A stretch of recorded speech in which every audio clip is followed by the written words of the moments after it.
जागो अवधपति जागो, जागो अवधपति जागो। रैन बीत गई ललित भोर भई, रैन बीत गई ललित भोर भई।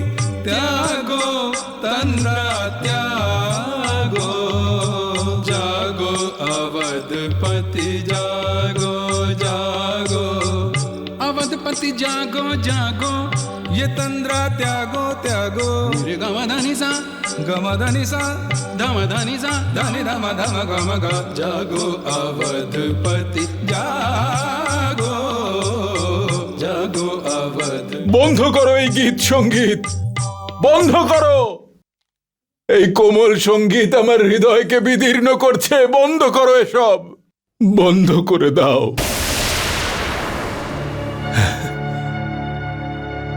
কইকেয়ী, রাত্রে যা কিছু হলো তা স্বপ্ন ছিল তো?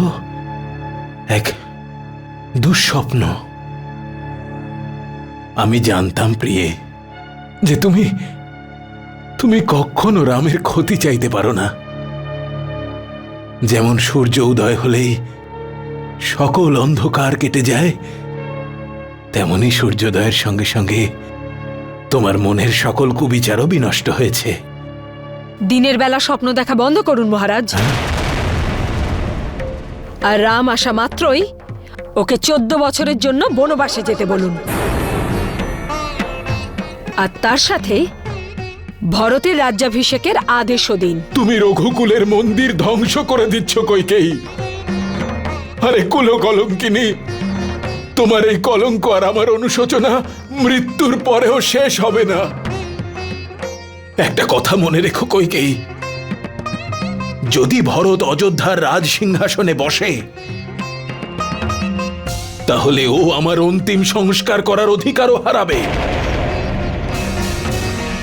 তুমি যাও, চলে যাও। আমি তোমার অশুভ মুখ আর দেখতে চাই না। চলে যাও আমার সামনে থেকে, চলে যাও। রাম, রাম, আমার রাম।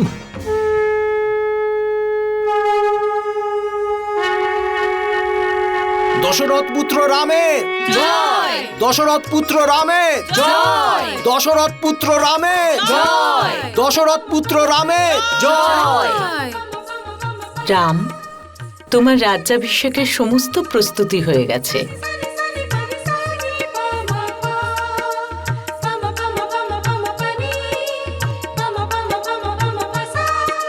ওই দেখো রাম, পবিত্র নদীর পবিত্র জল ঋষিমুনিরা নিয়ে এসেছেন।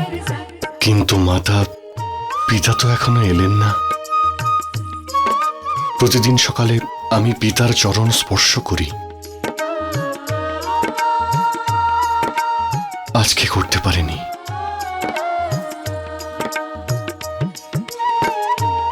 সেই জন্যে আমার মন খুবই বিচলিত।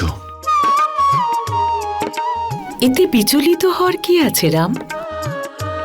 তোমার পিতা তোমার রাজ্যাভিষেক নিয়ে খুব উৎসাহী, তার প্রস্তুতিতেই ব্যস্ত আছেন। আর ভুলে গেছেন হয়তো যে ওনার পুত্র রাম ওনার চরণ বন্দনার জন্য ওনার প্রতীক্ষা করছে। রাম,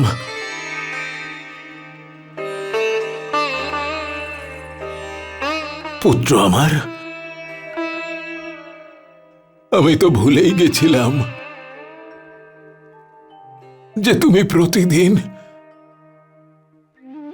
আমার কাছে আসো আশীর্বাদ নিতে। কিন্তু আর এসো না পুত্র, আর কখনো আমার কাছে এসো না, কারণ আমি তোমাকে আশীর্বাদ নয়, আমি তোমাকে 14 বছরের বনবাসের অভিশাপ দিতে চলেছি। ভুলে যাও রাম যে তোমার অভাগা পিতা জীবিত আছে। ভেবে নাও এই দশরথ আর এই পৃথিবীতে নেই, নেই। রাম, আমার রাম।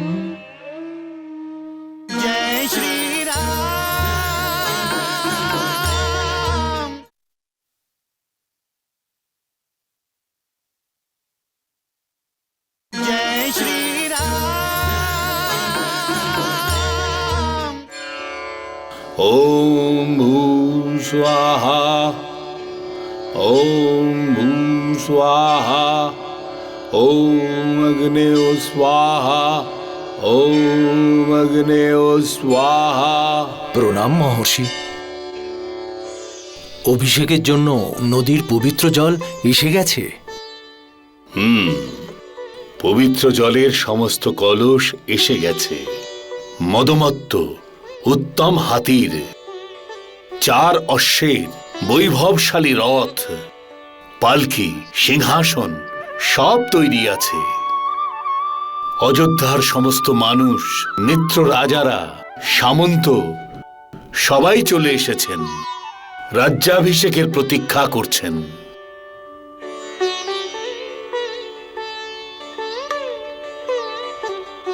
মহারাজ দশরথকে দেখতে পাচ্ছি না।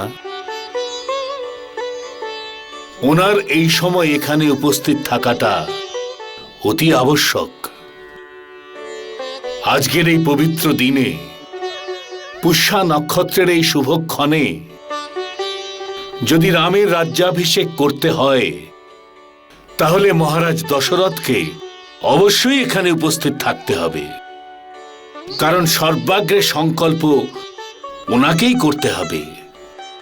তারপরে আমরা বিধিপূর্বক রামকে খবর পাঠাবো যেন সে আর সীতা আমাদের আদেশের জন্য অপেক্ষা করে।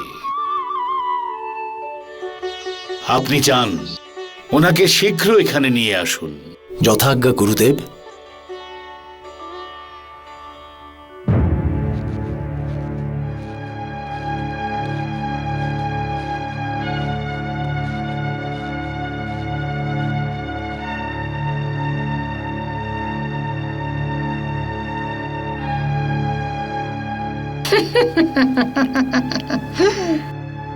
আমি বলেছিলাম না মহারানী, ধৈর্য ধরুন, রাম স্বয়ং আসবে। আজ সুমন্ত এসেছে তো পেছনে পেছনে রাম আসবে।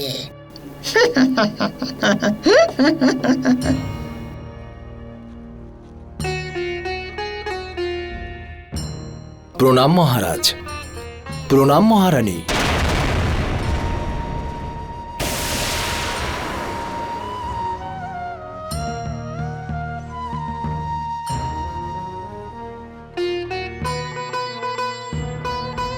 মহারাজ, শ্রীরামের রাজ্যাভিষেকের প্রস্তুতি সম্পূর্ণ হয়েছে। সব সামন্তরা উপস্থিত রয়েছেন। গুরুদেব বশিষ্ঠ আপনারই প্রতীক্ষা করছেন। আসুন।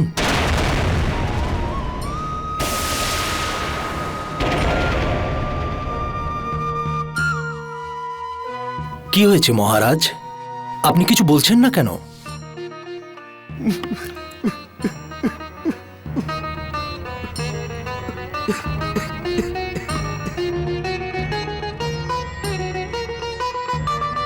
মহারানী, মহারাজের এমন দশা কেন? উনি কথা বলছেন না কেন? কি হয়েছে? আমি কি করে জানবো? সারা রাত রাম নাম জপ করে চলেছে। দয়া করে আপনি রামকে ডেকে আনুন।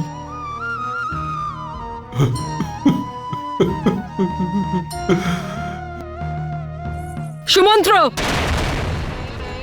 আমি আপনাকে রামকে ডেকে আনার আদেশ দিয়েছি।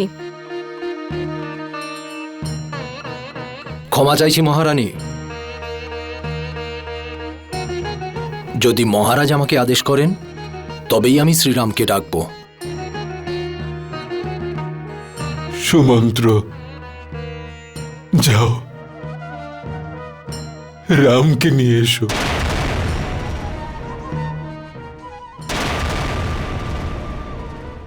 যথাজ্ঞা মহারাজ।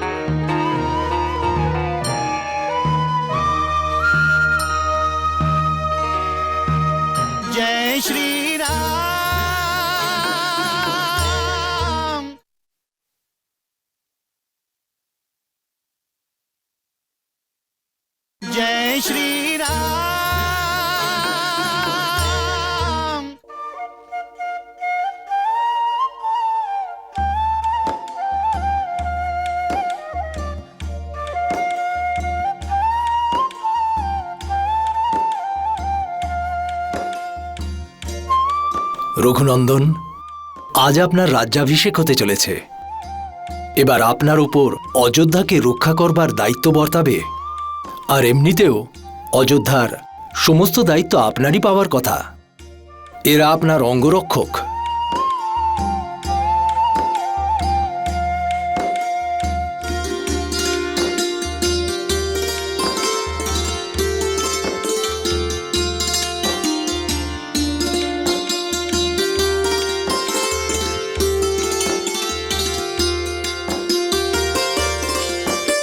এটা আপনার ছত্র।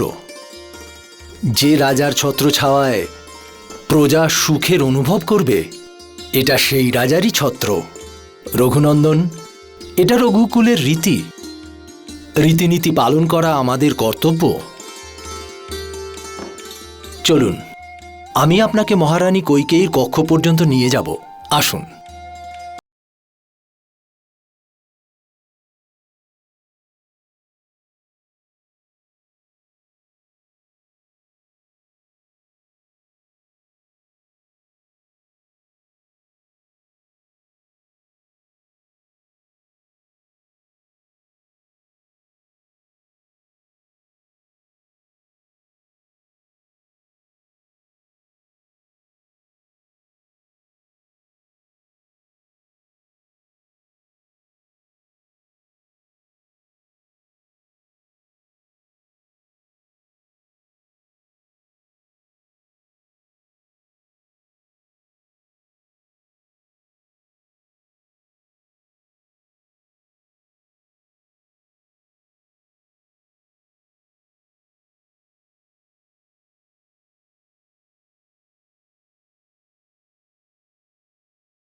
রাম,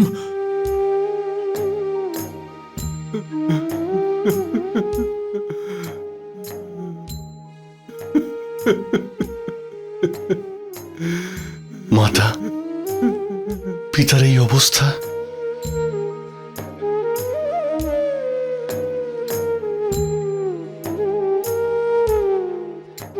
পিতা, পিতা, আপনাকে এত অসুস্থ কেন মনে হচ্ছে? কি হয়েছে পিতা? মাতা, রাজবৈদ্যকে আপনি ডেকেছেন? রাম, তুমিই মহারাজের রাজবৈদ্য, তুমিই মহারাজের ঔষধি, আর তুমিই মহারাজের অসুস্থতা দূর করতে পারো। তাহলে আপনি বলুন না, আমার কি করা উচিত? আমি পিতার সুস্থতার জন্য সবকিছু করতে পারি। ভেবে নাও রাম। এতে ভাবার কি আছে মাতা? আমি যখন বলেছি তখন আমি তা পালন করবই মাতা। এটা আমার প্রতিজ্ঞা। আর আপনি খুব ভালো করে জানেন, প্রত্যেক সূর্যবংশী তার দেওয়া প্রতিশ্রুতি নিজের জীবনের থেকে অনেক বড় মনে করে। শুনেছিলাম তো তাই, কিন্তু তোমার পিতা তো... আপনি কি বলতে চাইছেন মাতা? স্পষ্ট করে বলুন। ভালো হবে এটাই যে তুমি স্বয়ং তোমার পিতাকে জিজ্ঞাসা করো যে উনি ওনার প্রতিজ্ঞা কেন পূরণ করছেন না। না মাতা, এরকম হতেই পারে না। আপনার স্বামী সূর্যবংশীদের গর্বের কারণ। ওনার সৎ আচরণের জন্যই উনি সবার কাছে এত সম্মানীয়। কিন্তু এবার সূর্যবংশের সেই কীর্তি পতাকাই কলঙ্কিত হয়ে যাবে যদি মহারাজ সৎ আচরণ না করেন তো। পিতা, কি হয়েছে পিতা? আপনি কাঁদছেন কেন? কেউ কিছু বলেছে আপনাকে?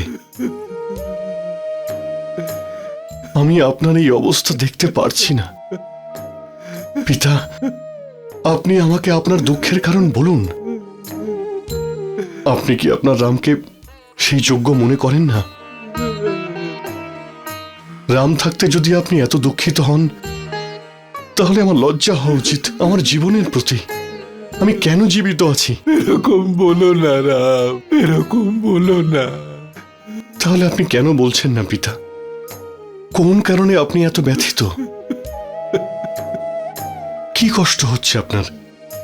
আপনার এই দশার কারণ কি? কার জন্যে আজ আমার পিতার চোখে অশ্রু ঝরছে? বলুন পিতা, আমি আপনার সব দুঃখ, সব ভয়, সব চিন্তা দূর করে দেব। এটা রামের প্রতিশ্রুতি। প্রতিজ্ঞা, প্রতিজ্ঞা আর প্রতিজ্ঞা, হাহ! সব শুধু কথার কথা। তোমার পিতাকে দেখেই বুঝতে পারছি যে প্রতিজ্ঞা করাটা খুবই সহজ, কিন্তু সেটা পালন করা অসম্ভব।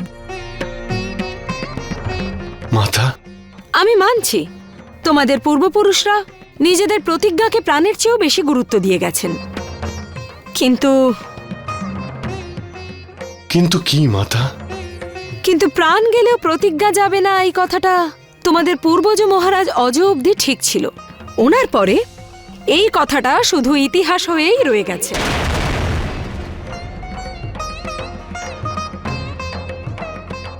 পিতা, আপনি মাকে কোনো প্রতিশ্রুতি দিয়েছেন? বলুন না পিতা। তুমি কুশাগ্র বুদ্ধির অধিকারী রাম, তাই বুঝতে পেরে গেছো যে মহারাজ আমার কাছে প্রতিজ্ঞা করেছিলেন, কিন্তু তা পালন করতে তিনি এখন অস্বীকার করছেন।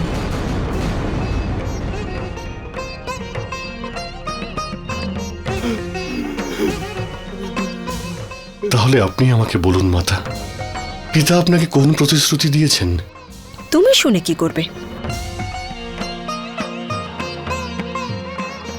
আমার মনে হয় আমি কোনো ভয়ঙ্কর অপরাধ করেছি।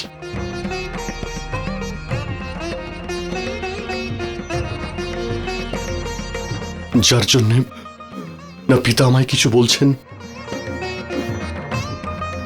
আর না আপনি আমায় বিশ্বাস করছেন। আপনি এটা কেন বুঝতে পারছেন না?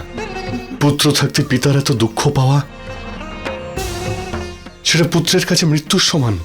রাম, পুত্র আমার।